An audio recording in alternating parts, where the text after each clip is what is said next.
Olá, seja bem-vinda, seja bem-vindo. Aqui é o programa Educação e Novas Tecnologias, que é um programa do PP Gente, o programa de pós-graduação em Educação e Tecnologias da Uninter. E hoje, bom, não só hoje, mas sempre, a gente traz alguém legal, divertido, para conversar um pouco sobre, obviamente, Educação e Tecnologias, misteriosamente é o nome do programa.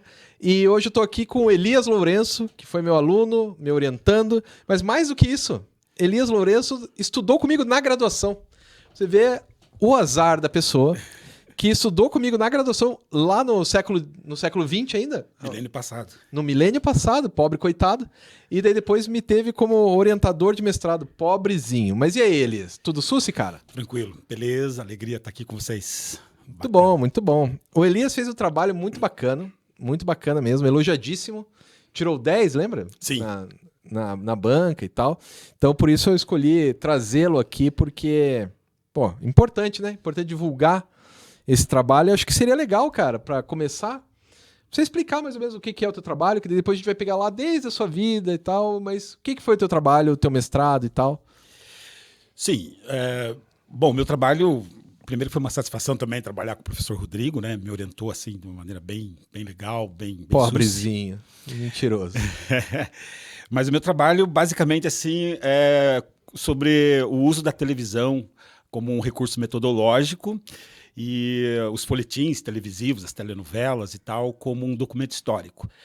E foi um trabalho bem satisfatório, assim, primeiro porque eu estava trabalhando com uma coisa que eu gosto, que é novela, sou um noveleiro inveterado, e o trabalho acabou resultando, assim, até para mim foi bastante surpreendente, assim, pela qualidade e pelos elogios que eu recebi.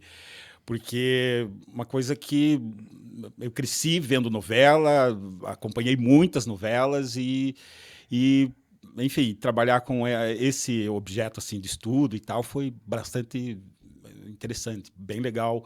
Eu fiquei surpreso até com o resultado final do trabalho. Não, ficou bom, ficou bem bom. Eu me lembro de uma conversa que a gente teve que você falou que sei lá, das quantas, falou, não, eu posso fazer sobre quadrinhos, porque eu estudo quadrinhos, porque eu posso fazer sobre... Eu falei, cara, não. Estude aquilo que bate no seu coração, né? Porque Sim. Fazer mestrado já é difícil. Sim. Você fazer mestrado uma coisa que você não gosta deve ser muito horroroso. Eu nunca fiz isso para minha sorte, eu sempre estudei o que eu gostava, e com contribuições não tão relevantes quanto a sua, mas com contribuições muito boas para a academia e tal, justamente por fazer aquilo que a gente gosta, né? Aquilo que tem o amor ali, que tá ali, né? No papel. Então, qual que é a sua relação, antes da gente entrar no assunto mais sério, mas qual que é a sua relação com a novela, cara? Desde moleque. Então, a novela é uma coisa assim que, na minha casa, desde criança, eu lembro que a gente assistia novela. Era aquela coisa assim de a família toda se reunir na sala para ver, principalmente a novela das 8h30, né? Hoje é das 9, do horário nobre, né? A família toda, e às vezes até jantava em frente à televisão vendo a novela. E outro dia eu estava vendo assim, essa categoria, comecei, por exemplo, como televizinho, que a gente ia na casa dos outros para ver a novela e tal, e depois, quando meu pai comprou televisão, eu lembro que foi uma satisfação enorme. E a primeira assim, produção que eu vi e me encantei e gostava foi o Sítio do Pica-Pau Amarelo. Putz. E eu tinha medo, inclusive eu tinha medo. Do Minotauro, lógico. Do Minotauro. Eu assistia com os pés em cima da poltrona, com medo que ele viesse por baixo e tal. Eu até hoje escuto a música do Minotauro e tenho medo, cara. Até hoje. Eu tenho 48 anos. É ridículo, mas é verdade. Mas é verdade, sim, porque era tenebroso, ainda mais naquela idade e tal. E depois foram assistindo outras novelas e tal, grandes clássicos, por exemplo, Dancing Days e tal. A Dancing Days foi uma que eu acompanhei assim do começo ao fim. Alguns atores, inclusive, estão ainda presentes aí nas teledramaturgias de hoje. E eu escolhi Vale Tudo. Bom, Vale Tudo porque foi uma novela assim, dos anos 80, eu tinha 18 anos, foi em 1988, eu estava prestando serviço militar, estava no quartel. Estava no auge do rock dos anos 80, então tinha aquela provocação assim também com a juventude da época, né? As letras e tal, sempre diretas e tal. E a novela Vale Tudo, ela começou já com uma música do Cazuza, né? Que era Brasil. Isso. E uma abertura bastante assim, efervescente, cores e tal, imagens do Brasil, pobreza, a vida urbana e tal, aquela coisa toda. E essa novela marcou muito para mim. Foi acho que para o Brasil inteiro, assim, foi uma porradinha Uma no catarse, estômago. né? Exatamente. Catarse. Porque a música já provocava para mostrar a cara e o enredo da novela em si, ele também provocava dessa maneira. Aquela coisa assim, que é uma pergunta crucial que eu acho que perpassa toda a novela. Vale a pena ser honesto no Brasil? E naquele momento, 1988, essa pergunta era mais do que relevante. Sim. Né? A gente estava vivendo um momento de inflação muito intensa e tal, e essa novela ela foi cartática mesmo. Então, assim, eu escolhi essa novela, que, na verdade, a minha primeira intenção no mestrado era trabalhar com a música, com o rock, com o pop rock dos anos 80. Mas quando você abriu a possibilidade de fazer com a novela, daí eu falei assim, meu mundo é outro, meu mundo é feliz, Lógico. a vida não é tão má.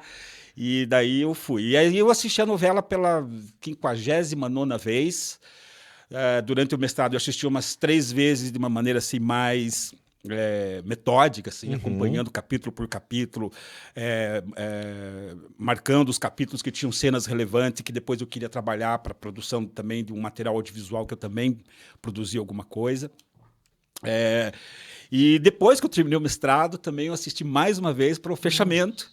E sempre que posso, às vezes eu estou lá em casa lá, e eu assisto um capítulo ou outro e tal, porque eu gosto. É uma novela marcante para mim e para muita gente, né? Enfim. Pô, mas você ainda consegue assistir a novela mesmo depois do mestrado? Sim, Nossa. sim. Assisto e assisto com gosto. Assisto com gosto porque sempre tem alguma pergunta, alguma coisa, alguma cena, algum detalhe que está lá para ser observado com mais atenção. E eu acho que a novela em si, quando a gente observa ela, só a história, ela é pobre. Né?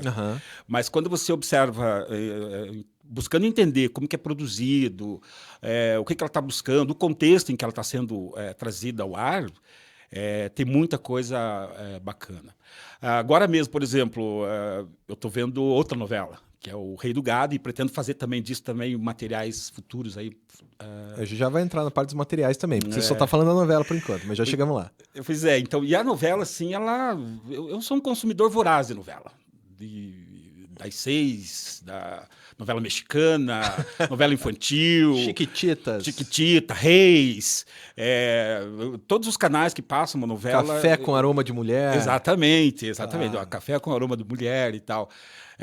Aliás, as mexicanas, elas têm um charme todo especial que um dia eu vou, quem sabe, escrever alguma coisa e mostrar que elas também não podem ser colocadas assim também no limbo das novelas. Elas têm lá... Não, o Jesus Martim Barbeiro fez um trabalho bem relevante com isso, hein? Sim, o Martim Barbeiro, inclusive, foi a base, assim, passou toda a minha pesquisa. Sim. E eu acho assim, ele me deu essa luz, assim, tem que olhar para essa coisa da mediação, não ficar só na mídia, né?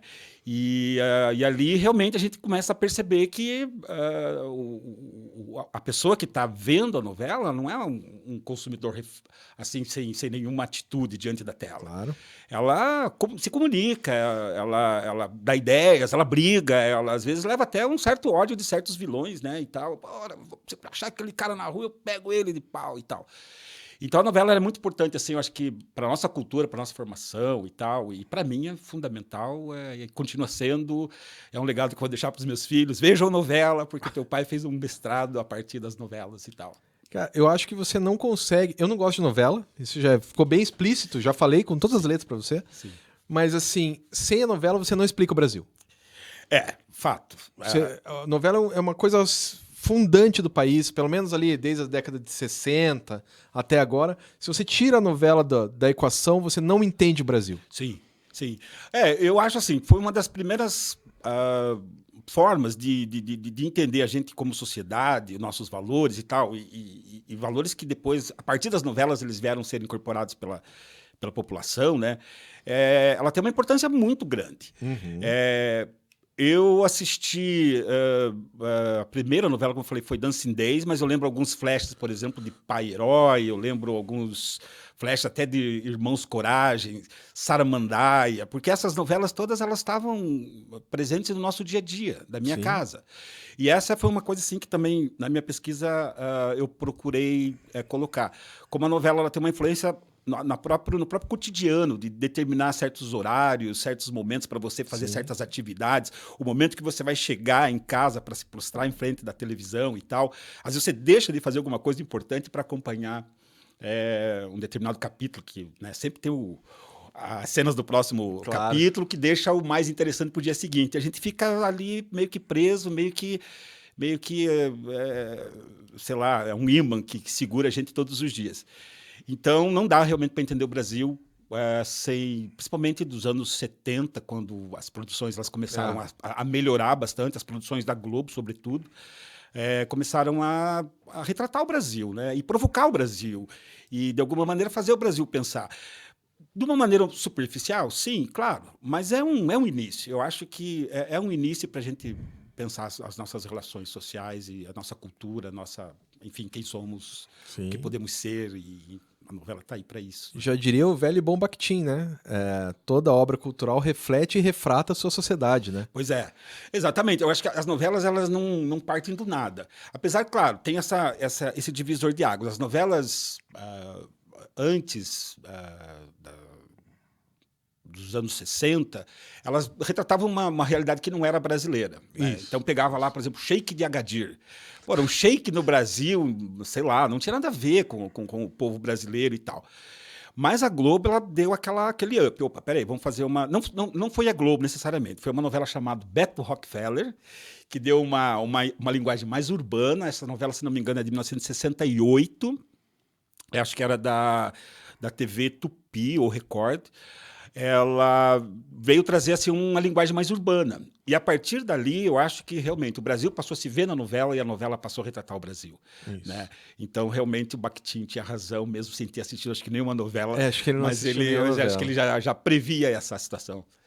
Isso é bem... Mas assim, a gente está falando de novela porque é um dos cores, uma das bases do seu trabalho.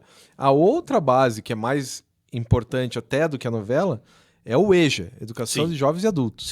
Sim. Aí, fala pra gente o que é o EJA. Então, eu acho assim, até legal, assim, eu sou um estudante da escola básica, da escola pública. Toda a minha formação foi na escola pública e na periferia. Eu sou um morador da periferia de Curitiba, desde que me conheço, sempre morei na periferia, sempre estudei em escola de periferia. Então, a minha escola é basicamente também a escola da periferia. Mas, para falar disso, eu gostaria só de falar uma coisa assim.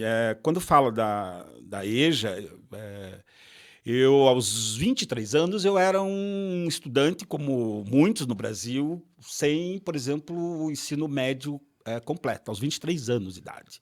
Segundo grau, né? Segundo grau. Médio, era segundo grau. Na verdade, quando eu saí da escola era segundo grau, quando eu voltei já era ensino médio. Ah, tá. Pegou a transição. Exatamente. E eu não sou um egresso da EJA, mas eu tive a sorte, assim, por exemplo, de a uma quadra da minha casa ter uma escola. Então eu voltei, mas me senti muito desconfortável. Uma idade já um pouco além daquilo que eu encontrei dos outros estudantes e tal. Mas eu sabia que aquilo era importante, tinha que ser daquela maneira, eu tinha que concluir os estudos. Né? Eu estava com 23 anos e sem a conclusão do ensino médio. Mas assim que eu concluí o meu ensino médio, eu entrei na faculdade e já no segundo ano comecei a trabalhar com a EJA, com a Educação de Jovens e Adultos. Pô, na faculdade ainda? No segundo ano já e tal. Legal. Isso me fez levar inclusive 4 anos e meio para concluir, porque eu tive que trancar algumas disciplinas, porque eu tinha que trabalhar e tal, e enfim... Atrasou um pouquinho, não me formei com os meus colegas, isso é um negócio ruim, que meus colegas não tinha aquela foto subindo no dia da formatura e tal. Mas foi necessário. E assim, eu comecei a trabalhar então com a EJA, intercalando também com o regular. Agora faz 12 anos, mais ou menos, que eu estou exclusivamente com a educação de jovens e adultos. E tenho um amor, assim, uma devoção pela EJA, justamente porque eu olho para o meu passado e vejo assim, pô, eu não sou da EJA, mas... Quase. Mas quase. Sim. Né? E tem muitos que, se não houvesse, muitos estudantes que abandonaram, que desistiram, que, enfim, interromperam sua vida escolar, se não fosse a EJA, hoje talvez não concluíssem. E tem sempre um exemplo assim dos estudantes da EJA, porque eles falam assim, qual que é o teu maior sonho? Às vezes senhores e senhoras de idade já, concluir os estudos. Não é nem por causa do trabalho, não é nem por conta, às vezes, de uma necessidade mais imediata, é por conta da... Fica um vácuo sem o estudo. E a EJA, ela entra ali como um suporte, uma madeira no meio do mar, assim, opa, vou me agarrar nessa aqui, vou concluir e me sentir melhor, me sentir como pessoa, como cidadão, concluir pelo menos o ensino médio. E daí depois os sonhos aí vêm, né, faculdade, um curso técnico que vier, mas a base está ali, a EJA lança esse colete de salvação para quem às vezes está, né, no meio do mar ali. Mas, assim, muita gente não sabe como é que funciona a EJA. Na verdade, sendo bem honesto, eu descobri na sua dissertação como que a EJA funcionava de verdade. Então, como que funciona, assim, sei lá, uma pessoa tem 30 anos e é analfabeta, ela vai para a EJA? Ou, assim, ela fez até a 4ª série, ela vai para a EJA? Como é que funciona? A EJA ela atende esse público que também não foi alfabetizado, que não tem ainda um letramento adequado, ou que são analfabetos mesmo, assim, que não tem domínio nenhum da alfabetização. Então, tem um segmento que atende esse público, né, de letramento mesmo, né, e que é o primeiro ciclo, seria o primeiro ciclo.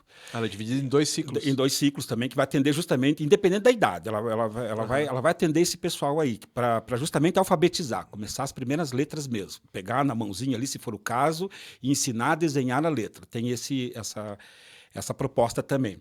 E tem a EJA, que é do ensino fundamental e médio, né, que daí pega já o pessoal que concluiu essa parte do letramento. Mas é claro, a gente tem estudantes que eles chegam com uma deficiência bem grande em termos de alfabetização, né, de letramento. Então, o trabalho da EJA, ele se caracteriza basicamente assim, por um resgate, porque você vai trabalhar com ele no sentido de aprimorar aquilo que ele traz, né? A dificuldade toda, às vezes, vai aparecer na EJA. E, então, ele é uma proposta de trabalho que é um pouco diferente do regular.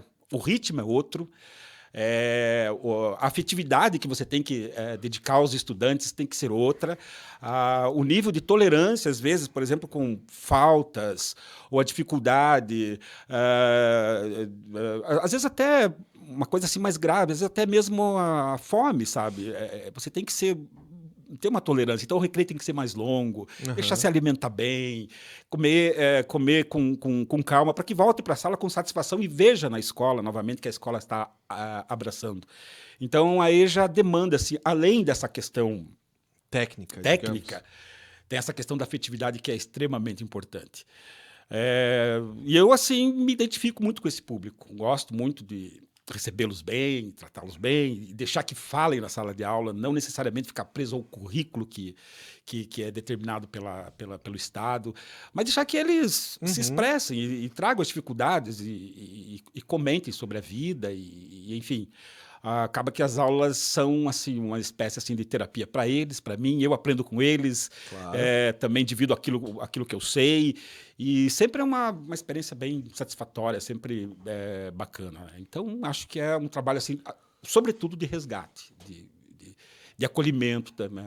Acho que seria legal você falar um pouco mais sobre essa questão da afetividade, cara, porque as pessoas não enxergam a EJA como um espaço de afetividade. Elas enxergam a EJA meio que como um depósito de pessoas que são discriminadas, né? Discriminação, você faz EJA e tal. Então, acho que esse resgate afetivo talvez seja melhor, até mais importante do que um resgate de conteúdo que o professor tem a passar e tal.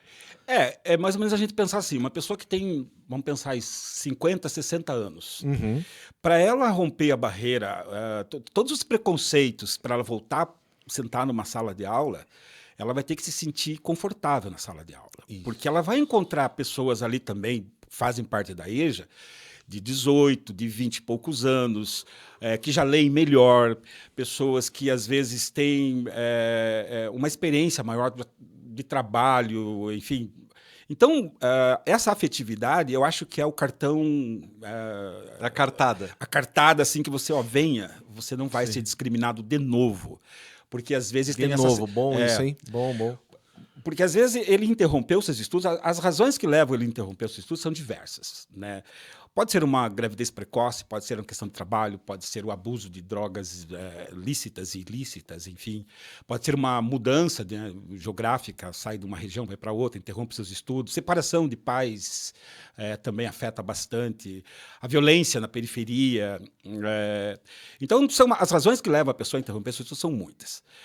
Para ela retornar, ela vai precisar realmente criar um pouco de coragem. Eu cito exemplo assim, por exemplo, o exemplo, por exemplo, é bom, mas enfim, eu cito o exemplo de uma estudante, senhora, em que ela falava assim, professor, eu venho para fugir um pouco da rotina da minha casa.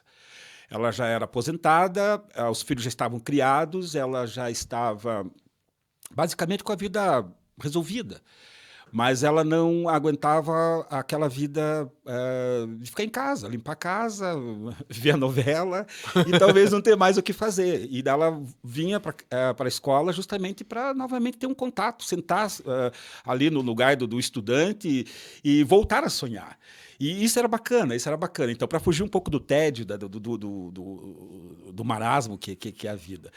E, assim, a gente também tem estudantes com liberdade assistida, né, que é uma coisa assim que aquela perspectiva tem que ser reconstruída. São pessoas machucadas, eu diria assim. Machucadas tanto pela dureza da vida e pela discriminação que sofreram por isso. Então, esse acolhimento, esse abraço, abraço literalmente mesmo, Sim, claro, literalmente claro. mesmo, é sempre importante para você dar umas boas-vindas e acolher bem e eles se sentirem bem e continuar os estudos. E é isso que eu acho que é o trabalho assim, que o professor que se dedica à EJA ele tem que ter em mente. Abraçar, e entender, tolerar e ser, enfim. E tem muitos professores que se dedicam exclusivamente à EJA, como você faz? Não. Eu acredito que não. Até porque a EJA, ela é uma... A gente briga para manter a EJA no sistema presencial. Uhum. Porque cada vez mais estão com as tecnologias aí digitais, estão colocando cada vez mais a EJA assim, num segundo plano, principalmente no modelo presencial. Então, a gente briga muito para que a EJA se mantenha como uma proposta de ensino. E cada vez mais estão faltando turmas, cada vez mais os professores têm que se dedicar também ao ensino regular. Quando não, vão para a iniciativa privada também, né? Uhum. Então, a EJA ela é um trabalho assim, também de resistência. E eu sou um defensor da EJA, eu brigo pela EJA, acho que tem que ser presencial, o calor da sala de aula é bastante importante para esse público de alunos. A tecnologia ela é importante, mas se você colocar ela como a salvação da lavoura, simplesmente não vai rolar. Tem que ter ali realmente os professores.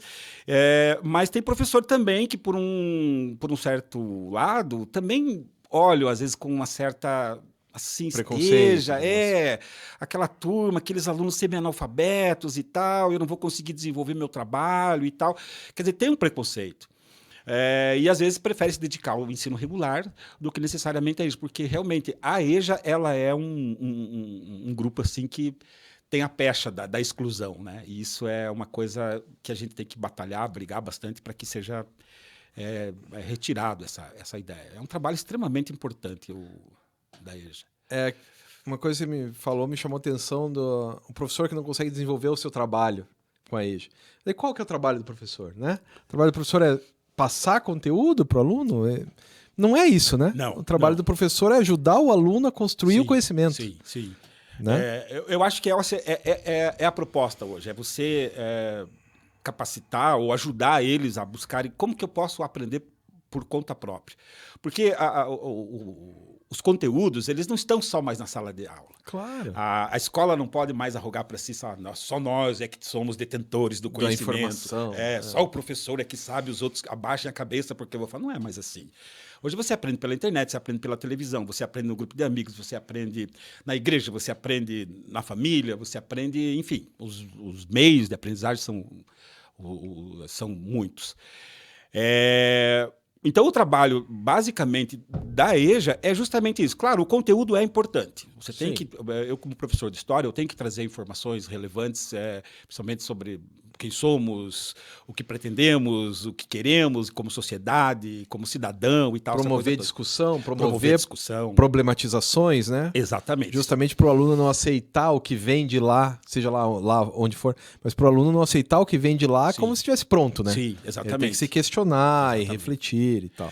Exatamente. Então, é um trabalho assim que...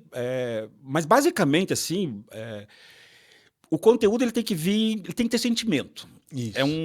É como se fosse assim uma carga assim de conteúdo com sentimento, com carinho, com amor. E claro, também não pode também simplesmente fazer a coisa de uma maneira também muito fácil. Você tem que colocar desafios também para ele. Claro. Fazer ele entender que ele é capaz de superar esses desafios, superar os obstáculos, porque isso vai diretamente na autoestima dele, sabe? Porra, eu consegui, eu tirei uma nota boa na prova, eu consegui trazer o trabalho para o professor elogiou meu trabalho. Isso para ele é extremamente importante. Ele se sentir novamente útil dentro desse universo da escola, né? Desenvolver trabalhos também, às vezes, fora da sala de aula, claro. Integrá-lo à escola, fazer com que, às vezes, o cartaz com que ele produziu esteja estampado lá na parede da escola. Porra, meu trabalho também está sendo colocado para os outros observarem e tal. Então, o trabalho da EJA ele não é basicamente assim, simplesmente despejar conteúdo, né? Não, ali é um conteúdo com mais sentimento, com mais carinho, com mais amor e não sei, eu não sei se às vezes eu fico pensando assim, será que tem que ter um perfil para trabalhar com a EJA? Porque eu me vejo assim, eu não consigo, talvez hoje me imaginar mais no regular. Se for necessário, eu volto para o regular. Claro. Mas a EJA é a minha bandeira, eu levanto e fico satisfeito de encontrar aquele público assim, com todas as carências que eles têm, de poder ofertar um pouquinho, né, daquilo que também outros professores também dedicaram a mim, enfim, dividiram comigo. Então, é esse o trabalho, acho que da EJA. Eu acho que é interessante, assim, porque você estava falando, eu estava refletindo aqui, tem uma similaridade muito grande, né? Porque você está falando que a EJA, o cara só vai aprender se tiver o coração envolvido. Eu acho que no mestrado, no doutorado, a pessoa também só consegue fazer direito se tiver o coração envolvido. Sim. Senão não consegue. Sim. E nesse ponto, quando você disse para mim, Elias, você tem que fazer a tua pesquisa, busque lá no que bate o teu coração.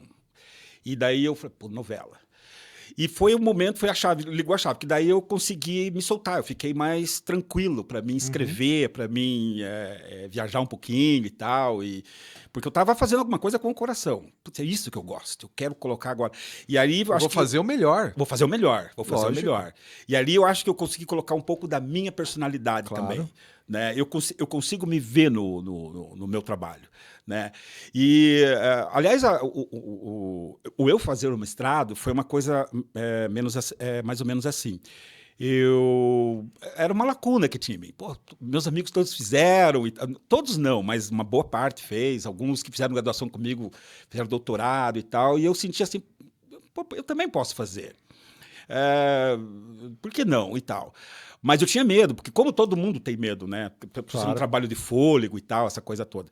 Mas quando eu recebi assim, o incentivo da família, vai fazer e tal, você tem condição, você tem capacidade e tal, dá para ser. Aí realmente a gente se sente mais confiante. E quando você me deu essa letra assim, pô, vai lá e faz onde bateu o coração e a novela, aí eu me senti livre, leve, solto, eu me vejo no trabalho. Aí quase foi fácil. Quase foi fácil, mas eu não tá vou mentindo, né? Porque não é fácil, mas mas eu me senti confortável. Aliás, é uma coisa que é bom que se diga. Foi feito assim durante o período da pandemia, no auge da pandemia. Muito medo envolvido, muito medo envolvido. E assim, eu lembro assim que eu ficava madrugada assim, lendo, escrevendo, e era uma coisa assim que me trazia uma satisfação, sabe? Poder me sentir novamente um estudante. Porque às vezes a gente só no trabalho da sala de aula, como docente, a gente esquece às vezes de estudar, ou tempo, não tem tempo mesmo para estudar. E como é difícil para eles, né? Se colocar no lugar dos caras também, exatamente, né? Exatamente. Então foi uma coisa assim que foi difícil, foi. Ficaram algumas marcas? Ficaram, sim. Não para você, claro. Lógico que não. Mas vamos assim, mentir aqui no programa. Mas foi uma satisfação fazer. Eu me senti bem à vontade fazendo. madrugada dentro, noites de inverno assim e tal, e eu lá digitando, escrevendo, lendo, pesquisando. A sua filha, que merece metade do seu mestrado, porque foi ela que fez toda a parte do computador lá, sim, né? Sim. Não, e essa é uma parte bem legal, porque as ideias eram minhas, né? As ideias eram minhas, as ideias, as frases, os parágrafos, todo o texto. Tudo o texto e tal. Mas se não fosse por ela, e eu acho que isso é uma coisa assim bem, bem Paulo Freire, né? A gente aprende com os outros, a gente não aprende sozinho.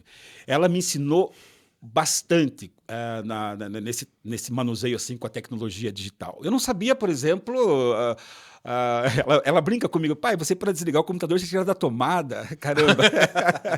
E daí eu falei assim, mas eu preciso aprender. E ela, todo dia de manhã, nas aulas, a gente estava na pandemia, as aulas de manhã, ela ficava ali de prontidão. Pai, qualquer coisa, se der algum crepe, eu tô na... Alguma zica também. Eu tô ali, sempre me ajudava. Ela ficava meio de lado ali da tela e tal, mas ela me ajudou muito. Então, eu ensinava para ela, ou trazia para ela algumas informações sobre a novela, sobre a EJA, sobre as leituras que eu estava fazendo, e ao mesmo tempo ela trazia para mim sobre o uso da tecnologia e tal, aquela coisa toda. Então foi uma coisa bem Paulo Freire mesmo. A gente se ajudou, a gente se complementou.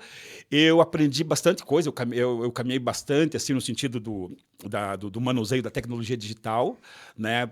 Porque a necessidade realmente bateu a porta e eu me vi ali com as calças na mão, falei, agora, mas vai ter que ser, e ela me ajudou. E ao mesmo tempo também eu trouxe bastante contribuição para ela. Claro. Ela está fazendo pedagogia, né? Aí, e hoje muito do que a gente discutia ali naquelas aulas durante a pandemia ali e tal, ela também está levando para a sala de aula e às vezes, olha que você falou aquele dia, eu apresentei para minha turma e eles gostaram da ideia e tal. Então, veja assim, vai fazendo uma corrente, assim, vários elos que vão se juntando e tal, e hoje me sinto satisfeito por mim, pelo que eu consegui caminhar nessa briga com a tecnologia digital, que é uma coisa que pega muita gente, que às vezes até assusta muitas pessoas, até para voltar a estudar também. E foi assim uma coisa assim que a gente se complementou, se ajudou e acho que saímos bem melhores da pandemia, apesar de toda a tristeza que tivemos, né? Mas naquele momento ali para nós foi um momento assim, bastante rico assim, de aprendizagem. É porque a tua turma foi a mais... foi pega de surpresa, né? Sim. A gente teve, acho que 2 aulas, né? Uma aula presencial. Daí, vai fechar. Fechou o mundo. Sim. Não fechou o Ninter. Sim. Fechou o planeta, fechou. Cara, isso é muito assustador, cara. Lembrando, é muito assustador. Foi. Assim, daí teve essa coisa assim, eu lembro assim que... Eu entrei no mestrado achando assim, pô, vai ser legal, a gente vai trocar ideia, conhecer novas pessoas e tal. Sim. Eu tinha aquela ideia assim, pô, o cafezinho, claro, ou a hora do almoço, aquelas amizades que a gente vai fazer e tal. Mas fechou e não teve o cafezinho, não teve o papo no corredor, e eu acho que isso atrapalhou um pouquinho. Mas eu devo fazer também assim uma louvação aos professores que foram da Uninter, né? Uhum. Pô, os caras... a gente não perdeu nenhuma aula. Não perdeu nenhuma aula e não baixou a qualidade. Isso. As aulas, elas eram realmente assim, bastante intensas. Faziam a gente sair daquele ponto que a gente estava. Eu lembro, às vezes, assim, até a gente tinha um certo medo do professor Rodrigo, hoje dei aula com ele e tal, e do comunicação. Eu sou um cara bonzinho. Ele falou assim, se não tiver no mínimo 25 mil caracteres, eu nem vou ler o trabalho.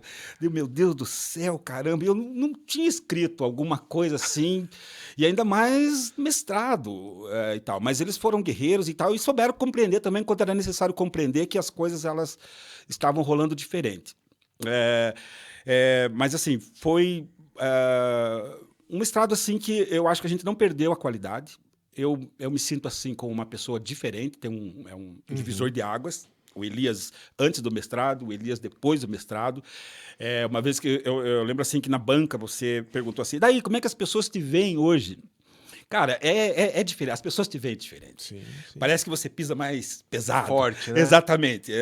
E tudo aquilo que eu falava, que antes eles tiravam assim, pô, você só é um falastrão e tal. Hoje não. Pô, mas peraí, o cara tem mestrado. Se ele tá falando é porque tem alguma coisa.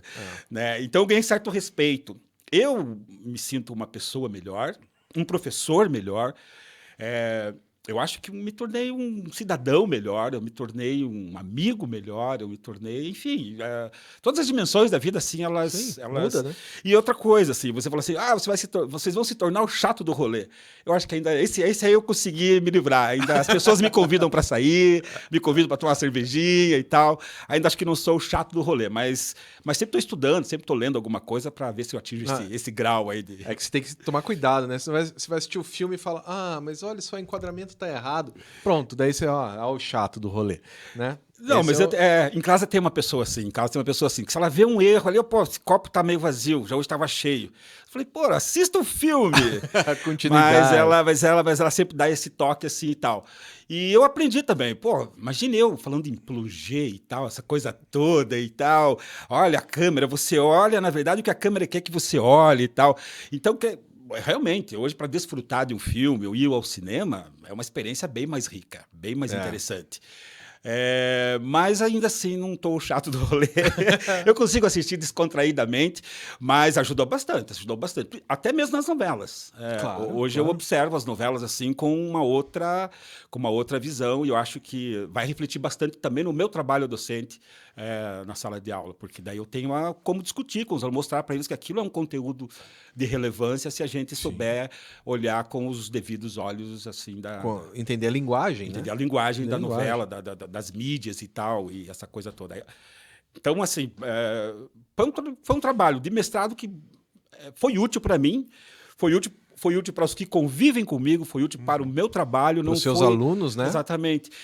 E não foi só uma coisa assim de um título. Pô, foi uma coisa assim que realmente me fez uma pessoa, um professor melhor. Eu achei legal, porque a tua turma sofreu a pandemia, mas eram todos de Curitiba, né? Sim.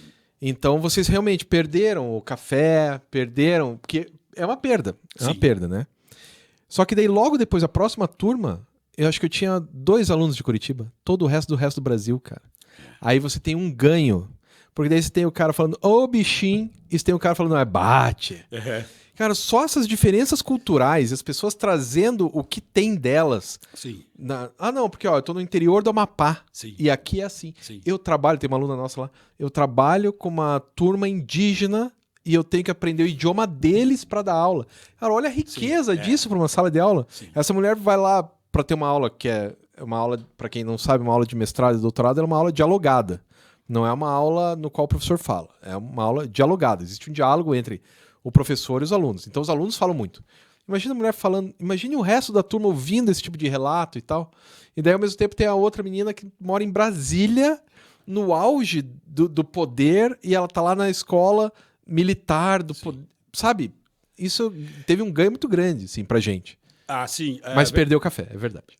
Perdeu o café. Mas eu acho assim, mesmo assim ainda teve aquela situação, porque mesmo nas disciplinas que a gente cursou, tinha alunos espalhados pelo Brasil. Tinha até no grupo de estudo que a gente fez um estudante da Alemanha, né? Isso tá. Vai.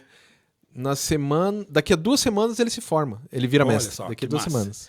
Quer dizer, a pandemia ela veio assim como um sufoco pra gente, mas ela impôs a gente essa necessidade de se pensar como que a gente pode agora usar as tecnologias de uma maneira em que realmente a vida ela fica um pouco mais facilitada.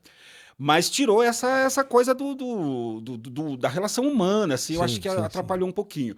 E eu fui com essa expectativa assim, de fazer um mestrado, conhecer gente nova, né, broderagem e tal, aquela coisa de... Xingar o professor. Falar mal do professor lá no café e tal. É impossível passar para o mestrado sem isso.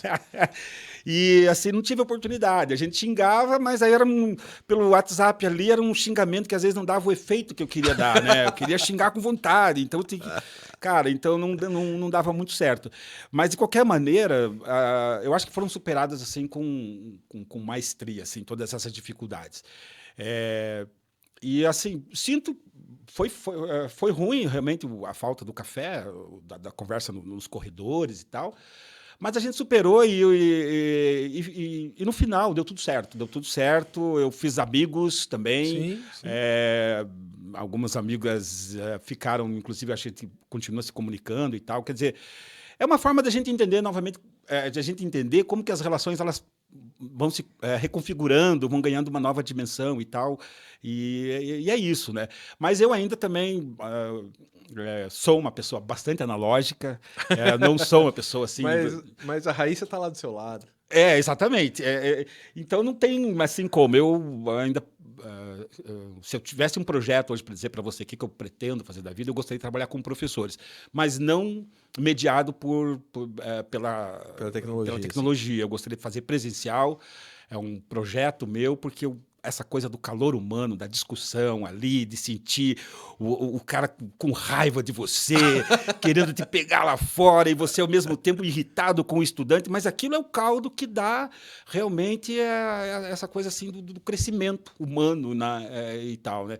E assim, no tempo que a gente estava fazendo mestrado, às vezes alguns desligavam a câmera e tal, e a gente não sabia se realmente as pessoas estavam interessadas naquilo que estavam falando, o que a gente estava... Né? Mas, de uma maneira geral, assim, foi bem produtivo, bem legal. Agora... Porque, claro, quando a tua turma veio a pandemia, a gente foi aprendendo a lidar, né? Agora não tem mais essa. Se desligar a câmera é falta, se desligar a câmera 3 aulas, acabou, não reprovou.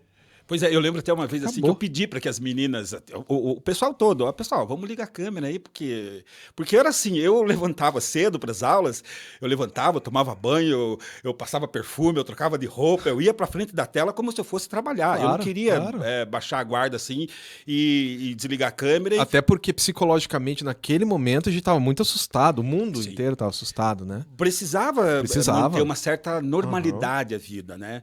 E um dia eu falei assim, pessoal, vamos abrir a câmera aí, até para os professores se sentirem valorizados e tal. Eu me via também, como professor, eu me via também como os professores, às vezes, que olhavam para uma tela cheia de câmeras fechadas, e eu achava assim, pô, não é legal. Eu não sei se eu fui petulante, mas naquele dia eu... Mas comigo eu não me lembro, cara, de nenhuma vez a galera Não, você era mais jogo duro. Eu lembro assim, foi com a professora Joana e tal, né?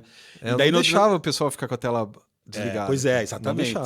E daí, na semana seguinte da aula, daí as meninas, os rapazes e tal, todo mundo já veio mais penteadinho, bonitinho e tal. Eu falei, opa, acho que deu efeito assim. Acho que fui petulante ali, mas era legal, assim, sabe? Pra gente manter assim, pô, estamos numa turma, numa sala de aula. Eu quero saber quem é o meu colega. Eu quero, enfim, se eu reconhecer um dia, se eu ver ele na rua, eu quero, meu irmão, e daí, como é que você tá? Terminou o mestrado e tal, aquela coisa toda, né? A amizade sendo construída a partir do contato visual, acho que ela é bem importante, assim, olho no olho e tal, essa coisa toda eu acho que é bacana. Mas, enfim. E acho que seria legal, porque, por incrível que pareça, já está se encaminhando para o final do programa, cara. A gente tem mais uns 15 minutos só. E a gente não pode sair desse programa sem você explicar como que você usou a novela Vale Tudo, aquela da Odete Roitman. Quem matou a Odete Roitman? Quem matou a Odete Roitman? No EJA. Como que você usou a novela? Eu sei, óbvio, né? Porque foi eu que orientei o trabalho. Mas, assim, estamos na TV para isso. Sim. Então, como que você usou essa novela da Odete Roitman lá, o Vale Tudo, pro teu trabalho no EJA? Tá, o mestrado, então, ele previa, assim, como produto, um material, né? Tem que ter um produto, né? O mestrado profissional tem que ter um produto. E o meu produto foi um conjunto de vídeos que eu gravei em casa e tal, usando em trechos da telenovela, destacando assim algumas falas ou algumas cenas que retratavam o contexto do Brasil nos anos 80, sobretudo no final dos anos 80, a questão da reabertura política, né? Constituinte, a inflação e tal. E a novela em si, ela tinha essa característica dela não ser, digamos assim, uma linguagem muito cifrada, era uma linguagem direta. Uhum. Então eu separei alguns trechos da novela. A Lívia, minha filha, ajudou a fazer a edição, né? A gente usou o aplicativo mais simples que tinha, que era o InShot e tal.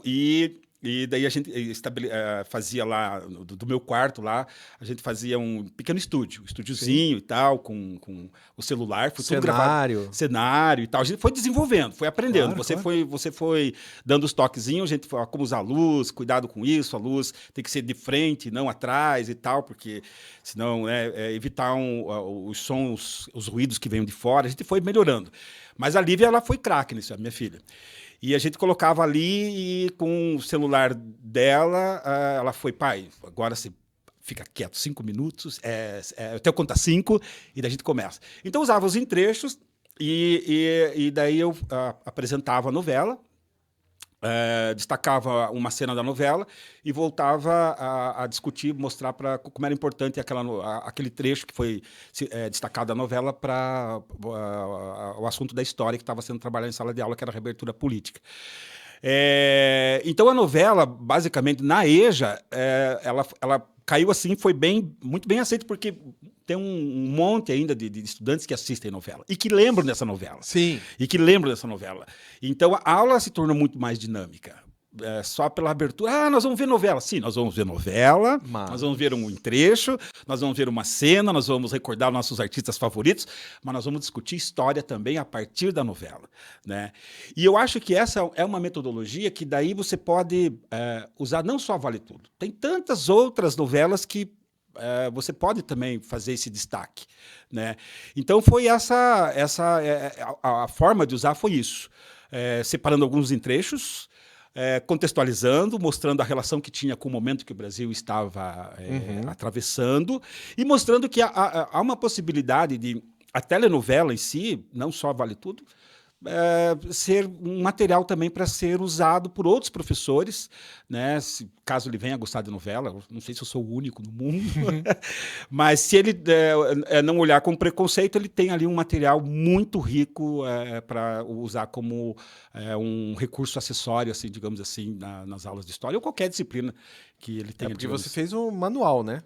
Sim. De como usar a novela. Você usou a Vale Tudo meio como um exemplo, um estudo de caso, uma coisa assim, mas qualquer novela vale no teu trabalho, né? Sim, e não só no caso da minha disciplina de história, eu acho que para outras disciplinas também.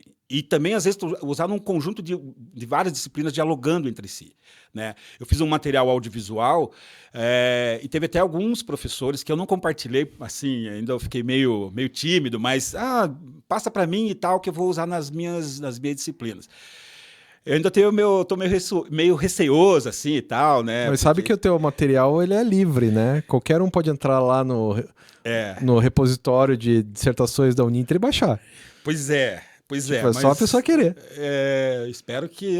quem sabe, assim, eu pretendo fazer uns futuros aí, tal, um pouco melhor, né? Mas a ideia era fazer assim...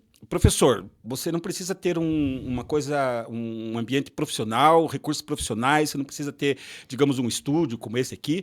Você pode usar os recursos que você tem. Eu lembro assim que a questão da iluminação, a gente pegava as lâmpadas para fazer cutícula, para fazer como é que chama? Manicure. Manicure e tal. E era uma coisa assim, bem faça você mesmo, bem assim... bem punk mesmo.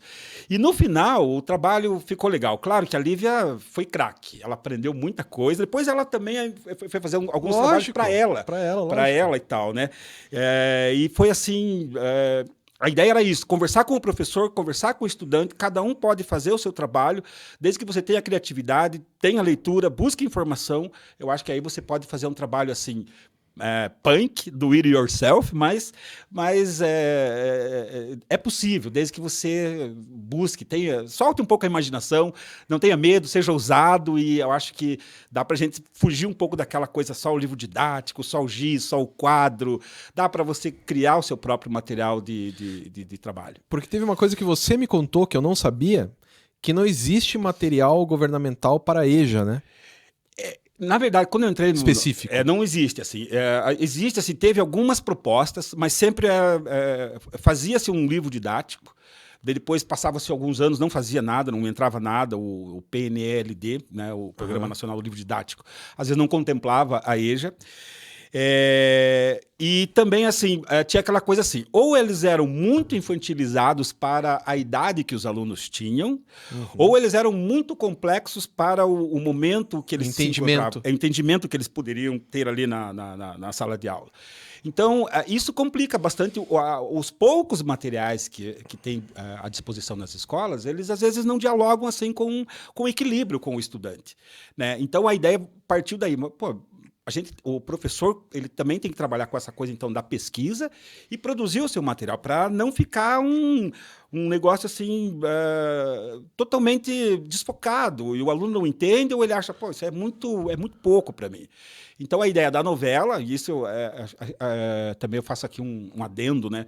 A novela geralmente é legal assim, o professor que trabalha com a EJA usa com um estudante maior de idade, né? Porque às vezes você pode usar um conteúdo, mas as cenas, às vezes, ali, elas realmente ela é feita para novela, não é feita para não é feita para sala de aula. Para sala de aula.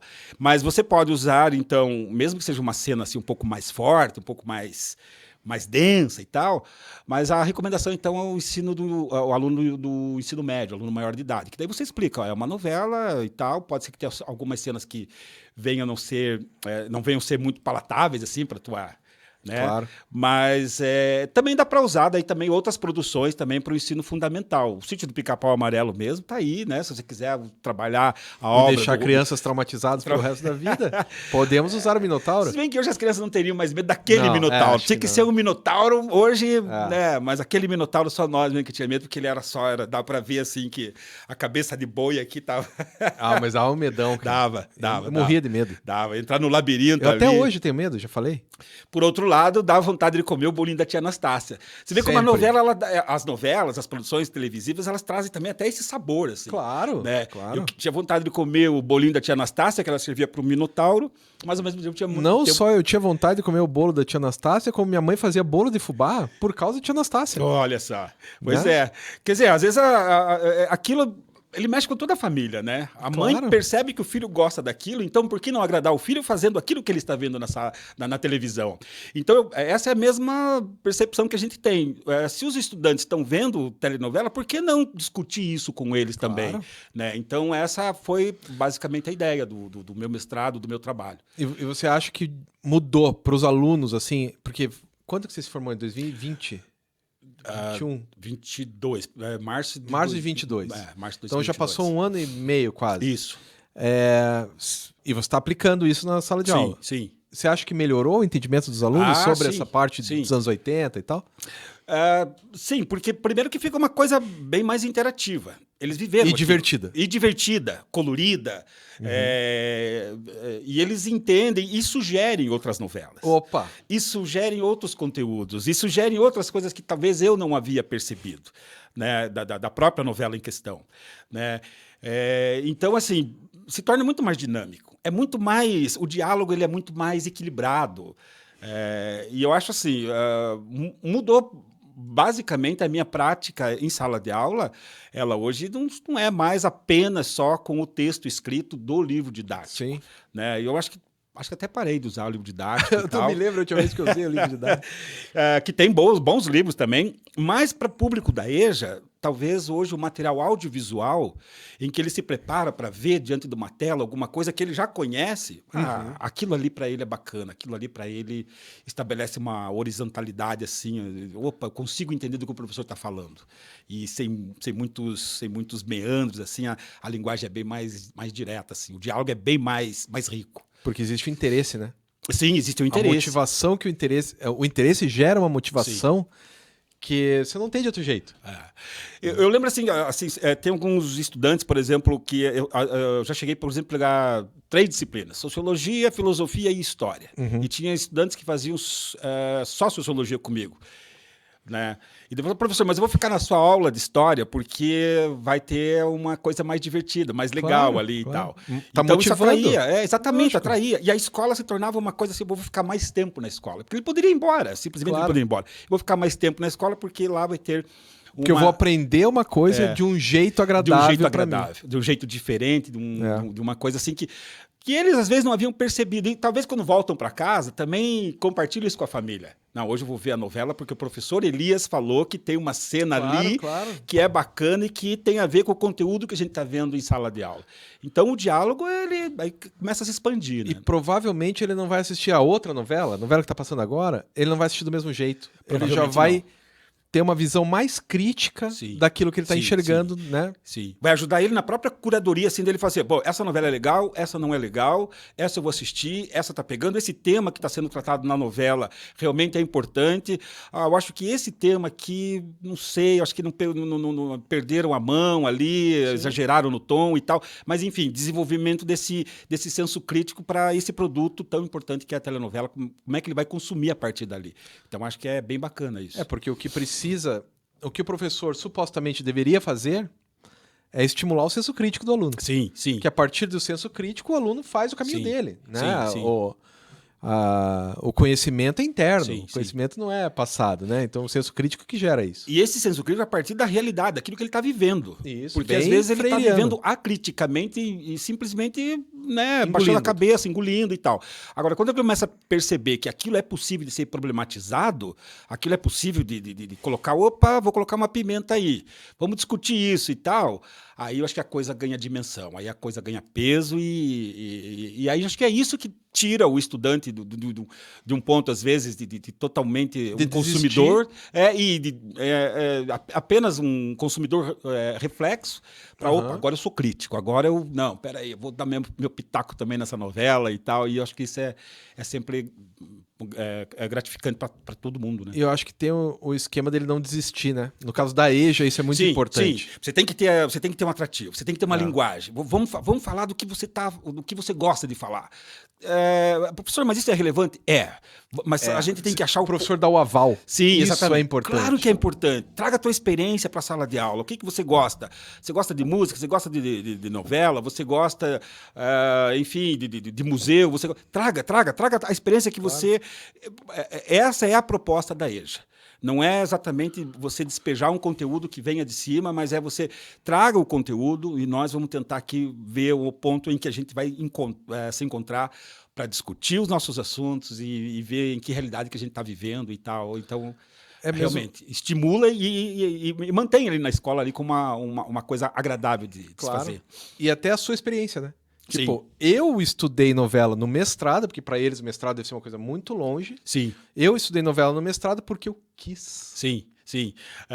E tira a novela daquele limbo, assim, pô, a novela é coisa de gente que não pensa. Não. O Martim Barbeiro já falou isso lá atrás. Humberto Eco falou isso em 68, sabe? Exato. Os caras ainda ficam discutindo, que preguiça. Então, eu acho que todo o conteúdo televisivo ele pode ser trazido para a sala de aula. Claro, você tem que fazer um estudo, você tem que fazer uma pesquisa e tal. Mas, basicamente, assim, se for você prospectar junto com os alunos, o que mais que você gosta de ver? É novela? É televisão? Então, vamos trazer isso aí para a sala de aula. Não vamos deixar isso aí do muro para fora. Tragam e a gente vai perceber, mostrar para o aluno que aquilo ali pode ser uma conversa bastante interessante. Vamos ver o que dá para usar disso aqui para você aprender alguma coisa que é relevante para sua própria vida, né? Sim. Porque, no final das contas, é sobre isso que você está falando, principalmente na vida. Lá na EJA, né? Você está falando de resgate de pessoas que... E daí, como a novela é um produto cultural muito popular, que todo mundo já viu, é impossível você ser brasileiro e não ver novela. Sim. É impossível. Claro. Não existe isso. Mesmo que seja de soslaio, assim, não essa palavra, de soslaio, assim, né? Soslaio ficou bonito, hein? Soslaio, usando português castiço, não é? É mesmo, para não dizer assim, de revesgueio ou de canto de olho, mas todo mundo dá aquela olhadinha assim, meio assim, e tal, meio que dá uma esnobada, mas você sabe do que está falando, qual é o personagem principal, do que a história está tratando, ou mesmo o tema de abertura da novela. No outro dia você se pega cantando quando saindo para o trabalho, porque você ouviu à noite a abertura da novela e tal. Então essas coisas, elas é a parte da experiência que eu acho que o estudante da EJA traz, o professor tem que contemplar, tem que valorizar, né? E essa foi a ideia, então, de trabalhar com a telenovela e sei lá, espero que futuramente outras novelas inspirem, assim, né? Vão inspirar, claro, porque eu gosto de novela e acho que vão inspirar outros trabalhos assim, futuros nesse sentido. E a última pergunta, Opa. Infelizmente já está acabando, mas que novela que você está assistindo, cara? Você assiste todas as novelas? Como é que é esse teu ritmo de assistir? Noveleiro. Elias Noveleiro, diz aí. Então, eu tô assistindo O Rei do Gado, hoje é o penúltimo capítulo, amanhã é o último. Mas eu gosto, assim, das novelas, basicamente... mais antigas. Então, hoje tem as plataformas aí que dá para ver as novelas... tipo a Globoplay e tal, né? Tipo Globoplay e tal. Netflix. E as novelas, assim, antes do Projac da Globo. Então, aquelas que eram gravadas, assim, dentro de estúdio, que não tinha aquela coisa daquelas cidades cenográficas e tal. Eu gosto daquela produção mais tosca. Tava assistindo também Partido Alto, que é uma novela que fala sobre o jogo do bicho, é bem anos 80 também e tal, né? Partido Alto dos anos 80? Anos 80. Eu achava que era dos anos 70. Não, Partido Alto dos Mas anos... eu confio em você, que você sabe mais que eu. Não, anos 80, sim. Acredito. Raul Cortez, Bete Faria, enfim... mas eu também estou vendo Barriga de Aluguel, que é uma outra novela que eu acho bem legal, tem um tema bastante interessante ali, que é justamente essa coisa da barriga de aluguel. Mas se fosse para me recomendar alguém que quer iniciar na arte, de assistir novela, cara, eu diria assim, tem Pecado Capital, que tem uma questão bastante importante. Zaramandaia também, que é um realismo fantástico, assim, olha só, tem realismo fantástico na novela meio Zaramandaia. Borges e tal. Exatamente, meio Borges e tal. E se você assim for uma pessoa assim que gosta mais da coisa também mais direta, então vale tudo, porque e daí leia o meu trabalho. Leia o meu trabalho e veja lá, cara, assim, que é uma novela assim, que é uma porrada no estômago da sociedade. Acho que é uma novela muito atual ainda, né? Nesse momento que a gente está vivendo, enfim, no Brasil ainda não mudou muito desde os anos 80. Mudou muita coisa, mas algumas coisas permanecem iguais. Então, Vale Tudo é uma recomendação assim que eu diria, comece por Vale Tudo. Você não vai se decepcionar. E leia o meu trabalho. E leia o meu trabalho lá, que acho que tá legal, o professor Rodrigo falou que tá legal, então eu confio nele também. Não fui eu que dei a nota da banca, né? Eu não posso dar nota, só a banca que dá. Mas então, cara, obrigado. Obrigado mesmo por ter vindo. Queria agradecer aí todo mundo que tá assistindo agora. Semana que vem a gente volta com mais uma pessoa bacana para falar sobre sabe Deus o que ainda, mas sempre é divertido, porque sempre é você tentar trazer a academia para a televisão e tentar achar num bate-papo bem tranquilo como a academia pode ser uma coisa agradável, útil para os alunos e útil para a sociedade. Então é isso, pessoal. Até a próxima.